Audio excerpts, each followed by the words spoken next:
Our syllabus is written every week by Donald Trump and the hurricane that surrounds him. I am Sam Tannenhouse. I'm a historian and journalist. I was the editor of the New York Times Sunday Book Review. Trump himself has decided, what does he call him now? Lovable Ted or something? Beautiful Ted.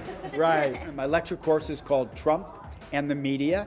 We sometimes call it Trump in Real Time. I have 180 students in a lecture hall. We look at how this particular presidency is kind of shaping our media landscape and how that media landscape is affecting politics. So is she trying to give them encouragement when she says that? Yeah, she wouldn't go on like. We come in here every day and we have a conversation. I tell people I am not the professor, I'm the ringmaster. Jackson, yeah, go ahead. I don't necessarily think we could actually really call Donald Trump anti-Semitic, because all of his support and forcing America to support Israel. To say that because he supports Israel, he can't be anti-Semitic is as absurd as saying he can't be Islamophobic because he supports Saudi Arabia.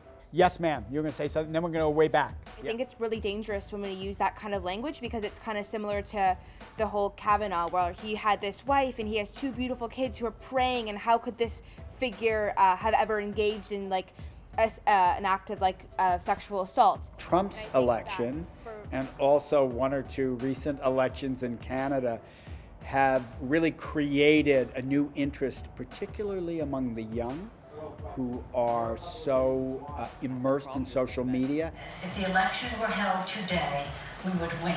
If what she's saying is like going to happen doesn't happen, there are going to be so many of those like YouTube remixes of her going, "We're gonna win." Like, it's so bad. I don't know why you would do that. It has made them realize the media they're so at ease with are now the way global politics is conducted.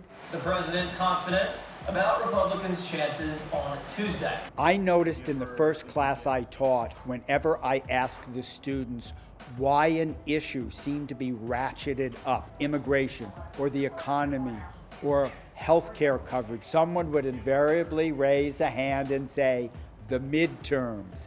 This is the first public referendum on his presidency. The stakes have never been as high in a midterm in modern memory. We're talking about the intersection of Canadian and US politics. As an older person who came up in a different climate and different era, to stand in front of a classroom with 180 young people, 140 of them very bright young women from all over the world, and hear them talk about what they saw is one of the most valuable experiences I had. It also made me realize that's why we're doing this course.